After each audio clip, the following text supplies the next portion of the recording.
Olá, irmão. Gostaria de saudar você com a paz do Senhor e dizer que é um grande privilégio estarmos juntos novamente para aprendermos juntos a palavra do Senhor, crescer em graça, em conhecimento diante de Deus, diante dos homens, para que possamos ter poder para vencermos o mundo, para podermos vencer o inimigo, para podermos vencer o pecado. Glória a Deus por mais uma aula. Eu também gostaria de agradecer a Deus pela sua vida, por você que tem acompanhado aos vídeos, às aulas. Sabemos que não é fácil perseverar, ainda mais nesse tempo em que o ensino, o aprendizado se tornou online. Eu glorifico a Deus pela sua vida, glorifico a Deus por você estar aqui e que hoje você possa ter uma excelente aula, que possamos aprender juntos hoje e crescer em conhecimento. Sabemos que não é fácil porque você aí sozinho na sua casa, você não está aí com o pastor do seu lado, incentivando você, não fisicamente, sabemos que virtualmente, mas não fisicamente. E mesmo assim você escolheu a melhor parte. Estamos juntos aqui e vamos aprender e crescer na palavra do Senhor. Amém. Bom, a nossa lição hoje é a lição 4 da nossa revista, que se chama Jesus, a nossa expiação. Essa lição, a gente vai fazer um paralelo entre o dia da expiação, que está em Levíticos, capítulo 16, e o sacrifício do Senhor Jesus Cristo. Então eu quero convidar você para que você possa ler junto comigo, que você possa estar com a sua Bíblia, com a sua revista e com papel e caneta para você poder anotar aquilo que você considerar relevante, que venha contribuir para o seu crescimento, alguma coisa nova que você venha ouvir. Vamos ler a palavra do Senhor dentro dos textos que a revista nos aponta para que nós possamos ler. E após a leitura, vamos pensar alguns textos da nossa revista, não vamos ler tudo para não ficar muito cansativo, para que meditemos nesses textos e assim a gente consiga ouvir essa aula. Amém? Bom, Levítico capítulo 16, primeiramente do versículo 5 até o versículo 10, diz assim: Receberá da comunidade de Israel 2 bodes como oferta pelo pecado e um carneiro como holocausto. Arão sacrificará o novilho como oferta pelo seu próprio pecado, para fazer propiciação por si mesmo e por sua família.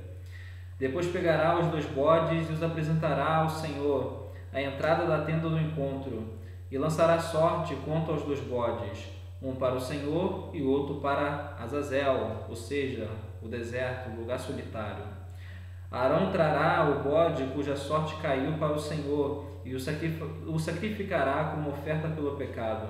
Mas o bode sobre o qual caiu a sorte para Azazel será apresentado vivo ao Senhor para fazer propiciação e será enviado para Azazel no deserto. Agora a segunda parte da nossa leitura, do versículo 15 até o versículo 22. Versículo 15 diz assim: Então sacrificará o bode da oferta pelo pecado em favor do povo, e trará o sangue para trás do véu. Fará com o sangue o que fez com o sangue do novilho. Ele o aspergirá sobre a tampa e na frente dela. Assim fará propiciação pelo lugar santíssimo, por causa das impurezas e das rebeliões dos israelitas, quaisquer que tenham sido seus pecados. Fará o mesmo em favor da tenda do encontro, que está entre eles no meio das suas impurezas. Ninguém estará na tenda do encontro quando Arão entrar para fazer propiciação no lugar santíssimo, até a saída dele, depois que fizer propiciação por si mesmo, por sua família e por toda a Assembleia de Israel. Depois irá ao altar que está perante o Senhor e pelo altar fará propiciação. Pegará um pouco do sangue do novilho e do sangue do bode e porá em todas as pontas do altar. Com o dedo aspergirá o sangue 7 vezes sobre o altar, para purificá-lo e santificá-lo das impurezas dos israelitas. Versículo 20. Quando Arão terminar de fazer propiciação pelo lugar santíssimo, pela tenda do encontro e pelo altar, trará para a frente o bode vivo. Então colocará as duas mãos sobre a cabeça do bode vivo e confessará todas as iniquidades e rebeliões dos israelitas, todos os seus pecados, e os porá sobre a cabeça do bode. Em seguida enviará o bode para o deserto aos cuidados de um homem designado para isso. O bode levará consigo todas as iniquidades deles para um lugar solitário, e o homem soltará o bode no deserto. Amém. Glória a Deus pela palavra do Senhor. Bom, essa passagem aqui, ela é conhecida como uma passagem onde Deus ele retrata o dia da expiação. O dia da expiação, que era operado pelo sumo sacerdote.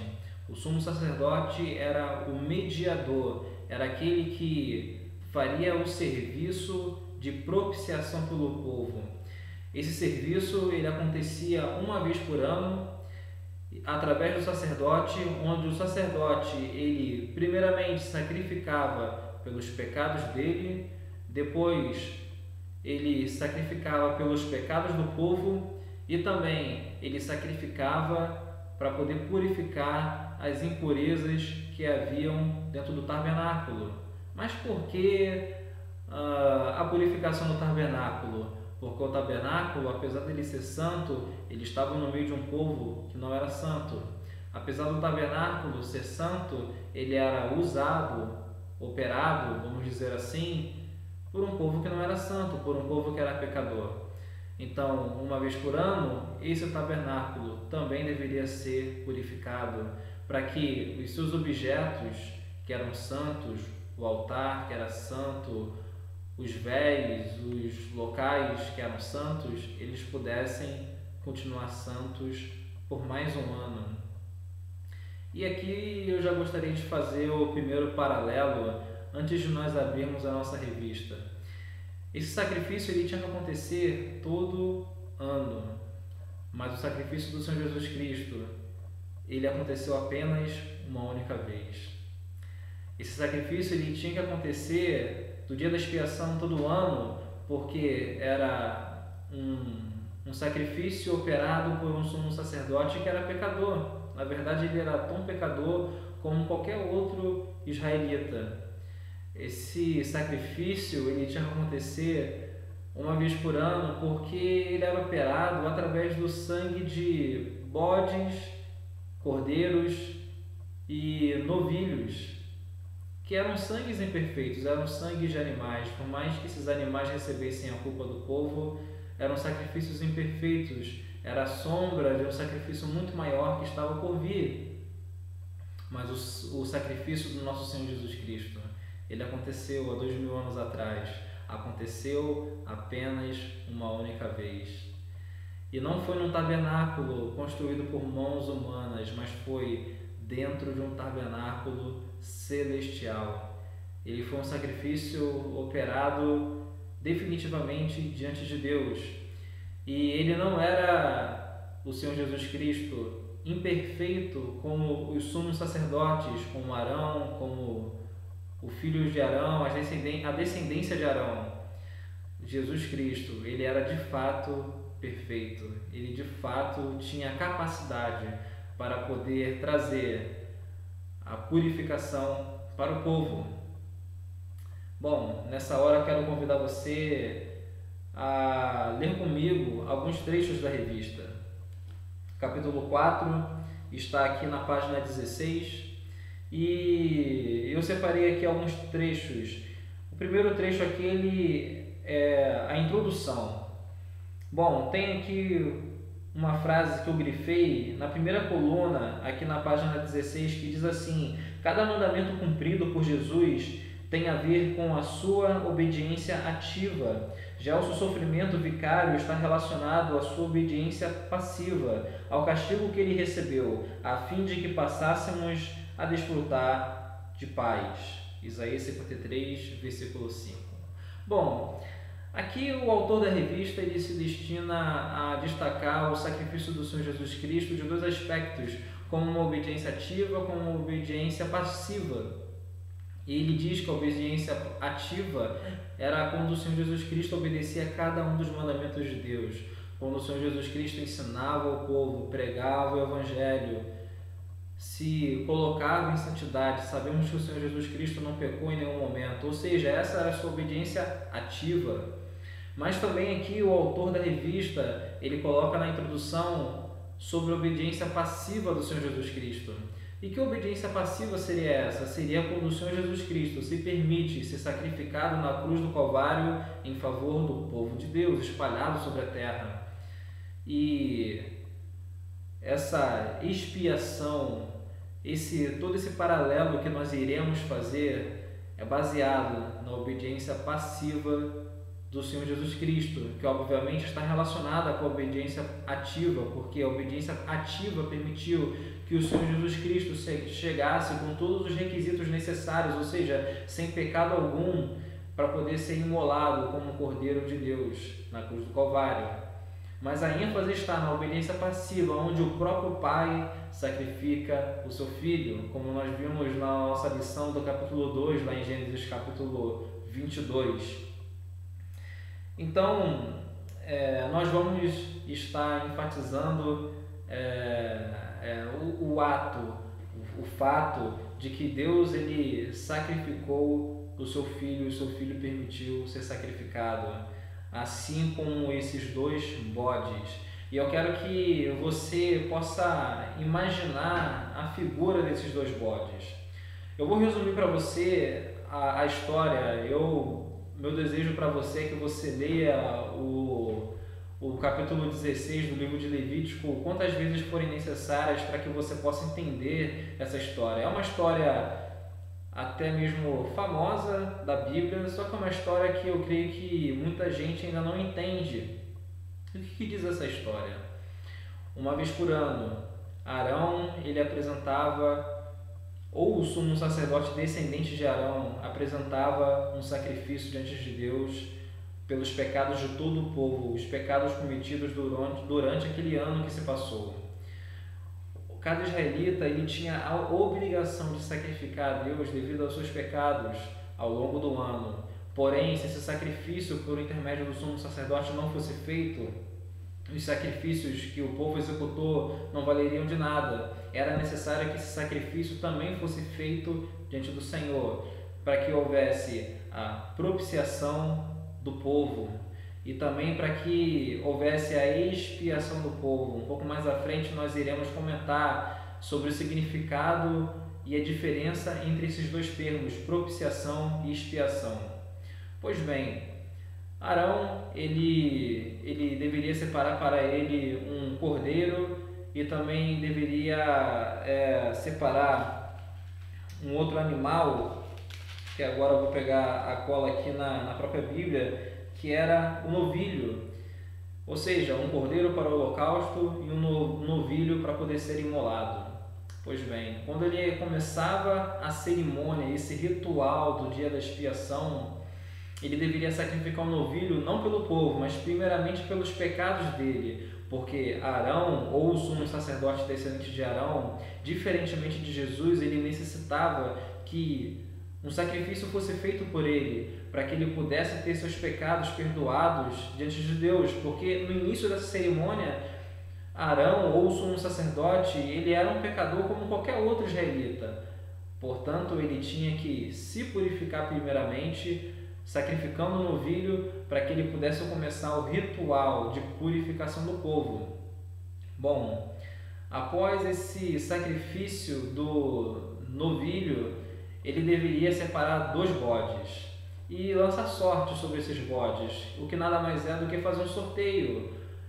E aquele bode que fosse escolhido para poder ser do Senhor, conforme a Bíblia relata aqui em Levítico 16, esse bode deveria ser sacrificado. E o bode que for sorteado como um bode emissário, esse bode deveria ser enviado ao deserto. Bom, com os bodes já separados e devidamente escolhidos, o destino de cada um, partia-se para uma segunda fase. Abraão ele queimava incenso e entrava na presença de Deus com o incenso, e a fumaça do incenso ele tomava ali o Santo dos Santos. Agora Arão ele está dentro do Santo dos Santos e a fumaça toma aquele lugar. E a palavra relata que em Levítico capítulo 16 que a fumaça ela ficava densa de tal forma que impedia que Arão pudesse olhar com clareza para a tampa do propiciatório. E isso era muito importante, porque se não houvesse essa fumaça do incenso e Arão ele tivesse um contato direto com a tampa do propiciatório, ele estaria olhando a Deus face a face, e Arão, ou o sumo sacerdote descendente de Arão, iria morrer. Por isso que a tradição judaica ela diz, e eu realmente acredito nisso, de que o sumo sacerdote dentro do Santo dos Santos, no lugar santíssimo, ele não podia virar as costas para a Arca da Aliança, ele não podia virar as costas para o propiciatório, porque se ele fizesse isso seria um ato de grande irreverência. E com isso ele iria morrer, e eu acredito muito nisso. Outra coisa também que havia, que a tradição também diz que haviam sinos no vestido do sacerdote, de tal forma que se ele morresse, esses sinos iriam sinalizar que, olha, o sacerdote, o sumo sacerdote, ele morreu. Nós devemos puxá-lo dali com uma corda que era amarrada ao sumo sacerdote. Bom, eu só estou contando para você essas coisas para que você possa entender o tamanho da importância desse evento e poder transmitir para você um pouco da seriedade que ele representava, o quanto que era sério estar diante de Deus dentro desse evento. Pois bem, então, quando o Arão sacrificava o novilho, ele tinha que entrar naquele lugar, acender o incenso, queimar o incenso, a fumaça tomar aquele local. Ele aspergia um pouco do sangue desse novilho que ele sacrificou para o pecado dele na tampa do propiciatório. Bom, ele saía dali, se retirava e então ele sacrificava um dos 2 bodes que foram entregues pelo povo para Arão. Ele sacrificava o bode que era destinado à propiciação dos sacrifícios, a propiciação do povo. E após ele sacrificar esse bode, ele entrava novamente no Santo dos Santos e aspergia, ou seja, lançava um pouco do sangue desse bode sobre a tampa do propiciatório. Então ele se retirava da presença do Senhor. Quando ele se retirava da presença do Senhor, do Santo dos Santos, ele ia até o outro bode, colocava as 2 mãos sobre a cabeça desse bode, confessava todos os pecados do povo de Israel a Deus diante daquele bode, com as mãos na cabeça daquele bode. E a Bíblia fala que nesse momento a culpa dos pecados do povo era transferido para esse bode, o bode emissário, como ele era conhecido. E esse bode emissário era entregue para uma pessoa que deveria ser responsável a levá-lo para o deserto, levá-lo para um lugar solitário. E a Bíblia não relata o que acontecia com esse bode, mas muito provavelmente esse bode ele morria sozinho no deserto. E após esse sacrifício acontecer, então Arão ele voltava e fazia um sacrifício de um cordeiro, um holocausto, um cordeiro para ele e um cordeiro para o povo, como diz aqui no versículo 26, aquele que soltar o bode lavará as suas roupas e se banhará com água, e depois poderá entrar no acampamento. O novilho e o bode da oferta pelo pecado, cujo sangue foi trazido ao lugar santíssimo para fazer propiciação, serão levados para fora do acampamento. Perdão, não está no versículo 26. Está aqui entre o versículo 23 ao versículo 29. Eu não vou pegar para poder ler aqui, eu queria encontrar o versículo, não consegui encontrar aqui logo de cara, mas eram feitos 2 holocaustos. Um holocausto pelo próprio Arão e um holocausto pelo povo. E com isso terminava aqui todo o ritual. Pois bem, agora vamos voltar aqui à nossa revista, no tópico 1. E eu quero destacar com você aqui o segundo parágrafo do tópico 1, que diz assim: Levítico mostra ao povo do pacto o caminho da santidade, ensina como o povo da aliança poderia se santificar e assim manter comunhão com o Senhor. Todas as cerimônias, todos os ritos e os gestos descritos em Levítico tinham o objetivo de ensinar a Israel a diferença entre a pureza e a impureza, o que agradava e o que desagradava a Deus. A razão disso é que, para o Senhor, o pecado não é uma simples questão de atos que ofendem sua vontade santa. Bom, agora nós estamos aqui no tópico 1 do capítulo 4 da nossa revista. E esse tópico 1, ele como forma também introdutória ao assunto principal aqui do nosso capítulo, ele se destina a falar um pouco sobre o livro de Levítico. O livro de Levítico, particularmente, eu acredito que ele é um livro que seja um tanto quanto difícil para a maioria dos cristãos lerem e entenderem esse livro, porque a maior parte dos 27 capítulos do livro de Levítico se destina a falar acerca de rituais de sacrifício, rituais de santificação, ofertas de holocausto, ofertas de comunhão, ofertas de cereal. E nós não fazemos isso hoje em dia, então é uma coisa que nós devemos olhar e apenas imaginar. Agora, por que isso existe na Bíblia? Bom, 27 capítulos de um livro lá no começo da Bíblia falando sobre isso, porque a gente pega para ler e às vezes isso pode até mesmo parecer um pouco cansativo ler sobre isso. Bom, eu queria convidar você que da próxima vez que você estiver lendo o livro de Levítico, que você possa se lembrar de uma coisa. O livro de Levítico, ele tem como o seu principal objetivo mostrar a santidade do Senhor e a necessidade do homem a se adequar à santidade do Senhor. Todos esses sacrifícios eram ensinados ao povo para que o povo pudesse realizar esses sacrifícios e que ele pudesse ter assim comunhão, um relacionamento com o Senhor. Irmãos, sem santidade nós não podemos nos relacionar com o Senhor. Sem perdão de pecados nós não podemos estar na presença de Deus. Sem devidamente estarmos separados, como diz o significado da palavra santidade, nós não podemos ter vida com Deus. Nós podemos às vezes orar, ler a Bíblia, mas se não tivermos santidade, não podemos estar com Deus. Agora, ao mesmo tempo que eu digo isso para você, de que o livro de Levítico ele fala sobre santidade, eu também tenho uma boa notícia para poder te dizer. Deus ele sabe que nós não somos tão santos assim. Deus ele sabe que nós somos pecadores a todo momento procurando estarmos santos diante do Senhor. Se você é aquele que verdadeiramente nasceu no Senhor novamente, você é uma pessoa que está procurando estar em santidade. Então Deus ele preparou para nós um caminho para que nós definitivamente possamos estar com Ele, mesmo apesar de toda essa luta que nós passamos, para que nós possamos estar em santidade.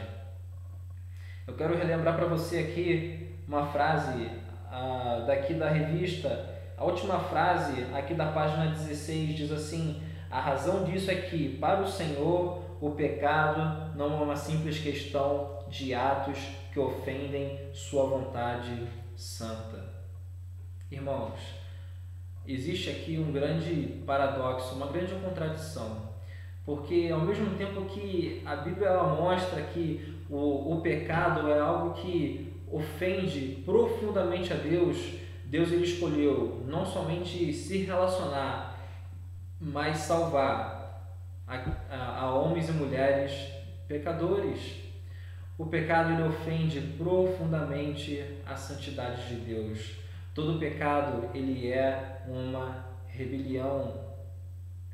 E aqui agora na página 17, o primeiro parágrafo aí diz assim: a lição para nós é: Deus não pode habitar em meio à impureza e por isso a santificação deve ser buscada por todos aqueles que foram libertos da escravidão do pecado.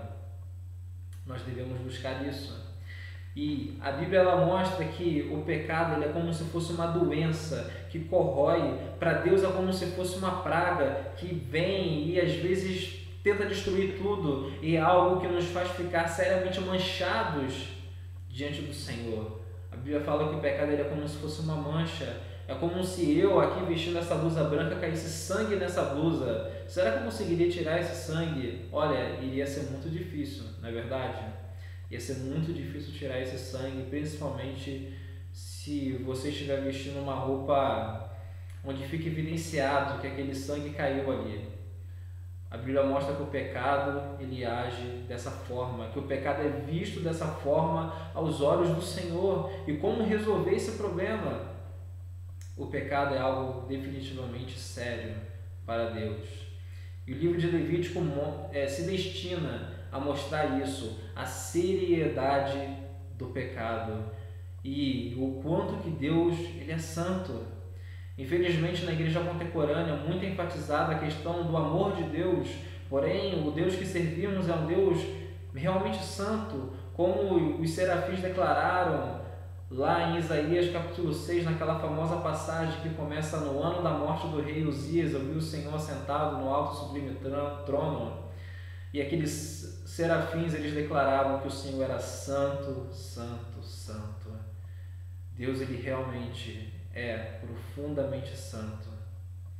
E nós estamos diante de Deus que ele é tão santo que isso deveria abalar as nossas estruturas. Nós deveríamos sentir um grande temor por estarmos diante de um Deus santo. Agora você entende o principal objetivo do livro de Levítico. Através de todos aqueles sacrifícios, rituais, cerimônias, nós podemos ver isso, que Deus ele é um Deus absolutamente santo. Agora eu quero falar com você um pouco acerca do nosso tópico 2, a necessidade da expiação. Bom, diz assim a primeira frase desse tópico 2. Em Levítico capítulo 16, Deus nos mostra que pecadores necessitam de expiação. Eu e você necessitamos de expiação. A gente já vai chegar até aí. Tem também uma outra frase, outras frases aqui na segunda coluna, na página 17.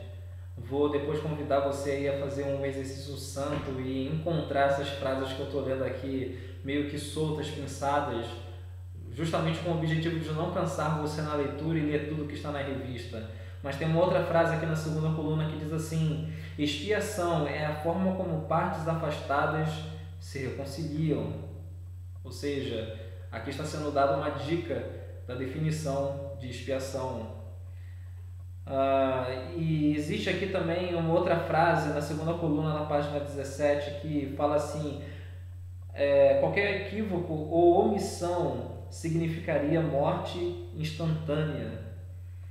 E eu achei essa frase extremamente interessante, porque se Arão ou o sumo sacerdote vigente da época ele cometesse qualquer erro na apresentação do seu sacrifício, se ele não fosse bem sucedido, se ele queimasse aquele incenso de qualquer jeito, se ele imolasse o novilho ou o bode de qualquer jeito, se ele enviasse o bode emissário para o deserto de qualquer jeito, e se os holocaustos finais que ele queimava fossem queimados de qualquer jeito, ele seria morto na presença do Senhor.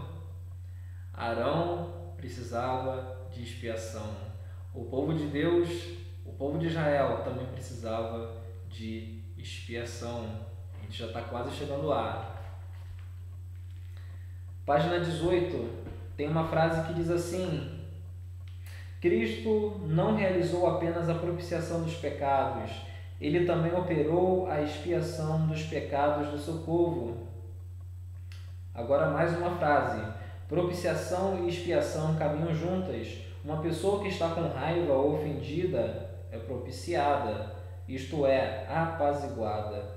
Enquanto que o pecado e a culpa que pesavam na consciência do ofensor são expiados, ou seja, removidos ou apagados. Bom, E eu quero finalizar, me encaminhar já para o final dessa aula, onde nós estamos aqui abordando a introdução, o tópico 1 e o tópico 2 do capítulo 4 da nossa revista, falando sobre expiação e propiciação. A propiciação, primeiramente, é quando o homem ou a mulher ele peca diante do Senhor, e esse pecado ele provoca a ira de Deus. Mas quando o nosso pecado ele é propiciado, ou seja, Deus ele se torna propício a nós. Quando há propiciação, a ira de Deus ela se afasta. Então, um sacrifício pelo pecado bem sucedido, ele tem que carregar isso, ele tem que carregar o afastamento da ira de Deus sobre o objeto de ira. Então, a propiciação é tornar Deus propício a mim e a você novamente. Então nós necessitamos de propiciação da parte de Deus. Nós necessitamos que a ira de Deus não venha mais estar sobre nossas vidas. Mas também nós necessitamos de uma outra coisa. A ira de Deus, ela voltará sobre nós se o pecado ele permanecer nas nossas vidas. Por isso nós precisamos de expiação. Então, fazendo aqui um paralelo, o bode que ele era sacrificado, imolado, ele era o bode da propiciação. Ele era o bode que apaziguava a ira de Deus. A morte daquele bode simbolizava a morte de cada um dos israelitas. E a ira de Deus era apaziguada. Mas e o problema do pecado? O pecado ele era transferido para o bode emissário. E o bode emissário ele era soltado num lugar solitário. Ele era afastado da presença de Deus. Ele era afastado do tabernáculo. Ele era afastado da Arca da Aliança, que simbolizava a presença do Senhor. Então nós tínhamos aqui no povo de Israel 2 bodes. O bode da propiciação e o bode da expiação. A expiação é quando os nossos pecados são retirados e nós podemos estar novamente limpos, puros, lavados, sem pecado diante do Senhor.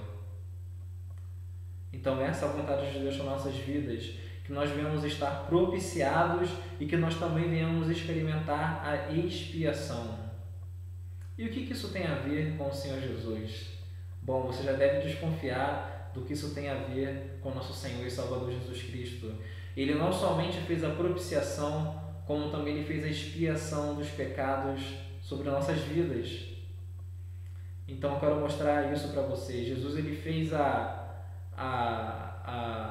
função do bode, dos 2 bodes, e ele também fez a função de Arão, porque Arão ele era um mediador naquela época do sacrifício do dia da expiação, que era o dia mais importante do ano do calendário judaico.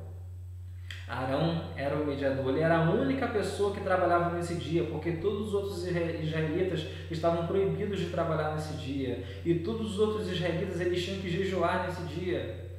Arão era o único que trabalhava, e Arão ele fazia a mediação entre os israelitas e Deus. Jesus, ele faz a mediação entre nós e Deus. Há só um mediador entre os homens e Deus, Jesus Cristo, o homem. E Jesus também ele fazia a função do primeiro bode que era imolado. A ira de Deus recai sobre Jesus, porque ele foi moído por nossas transgressões e por nossas iniquidades, como está lá em Isaías capítulo 53. Mas também o Senhor Jesus é o Cordeiro que tira o pecado do mundo, como está lá em João capítulo 2, versículo 9, se não me falha a memória. Vou até conferir aqui para você. Está lá em João capítulo 1, versículo 29. Jesus ele é o Cordeiro que tira o pecado do mundo. Ele é aquele bode que absorveu todo o pecado do povo, que absorveu o meu pecado e o seu pecado, e foi levado para fora do arraial. Por isso que Jesus ele diz aquela frase tão emblemática: Eloi, Eloi, lama sabachthani. Deus meu, por que me desamparaste? Porque naquele momento o Senhor Jesus não era o Filho unigênito de Deus. O Senhor Jesus era o bode emissário, que absorveu o meu e o seu pecado e foi lançado para fora do arraial e ignomia em humilhação, para absorver os pecados de todo o povo de Deus. Portanto, irmãos, Levítico capítulo 16 ele é apenas uma sombra daquilo que estava por vir.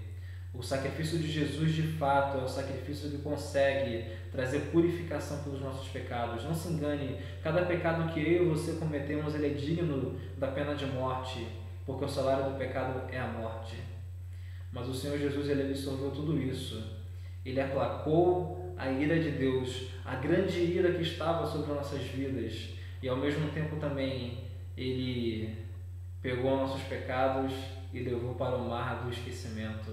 E agora o Deus Pai Todo-Poderoso não se lembra mais deles. Nós podemos estar agora como novas criaturas na presença do Senhor e podemos viver uma nova vida com Ele, por meio dEle e para a glória dEle. Que você possa refletir nisso, meu irmão e minha irmã, que você possa se refletir não somente agora no sacrifício desses 2 bodes aqui, no sacrifício do novilho que Arão sacrificou na cerimônia do incenso, da fumaça, quando Arão entrava no Santo dos Santos, mas que você possa meditar no sacrifício do Senhor Jesus Cristo. Ele foi o bode da propiciação, ele também foi o bode emissário. A ira de Deus que caía sobre nossas vidas caiu sobre ele. A ira de Deus que nós deveríamos experimentar, Jesus Cristo experimentou em nosso lugar. O pecado que nós deveríamos carregar e trazer sobre nós a morte, a doença, a condenação, o Senhor Jesus Cristo, Ele escolheu carregar em nosso lugar para fora do arraial e se fazer sacrifício por nós. Portanto, irmãos, Levítico capítulo 16 fala sobre o amor de Deus sobre nossas vidas. Também fala sobre a justiça e a santidade de Deus. Mas, como em amor, Deus ele resolveu o problema do pecado e Ele pôde nos dar vida e salvação. Bom, estamos chegando ao final da nossa aula. Eu espero que você possa ter aprendido. Qualquer dúvida você pode falar com um dos professores, você pode nos enviar sua pergunta, que você não venha ficar sem dúvida. Se realmente você é uma pessoa interessada, teremos prazer em estar respondendo as perguntas. Eu glorifico a Deus por você ter chegado até o fim dessa aula. Já estamos indo a 40 minutos de aula. Sabemos que não é fácil, mas eu glorifico a Deus pela sua vida, para você que persevera no ensino da palavra de Deus. E tenho certeza que você será grandemente recompensado. Deus irá se agradar da sua vida. Na próxima aula, nós estaremos falando sobre o tópico 3, banido da presença de Deus, e sobre a conclusão e a aplicação prática desse capítulo. Que Deus te abençoe. Um abraço.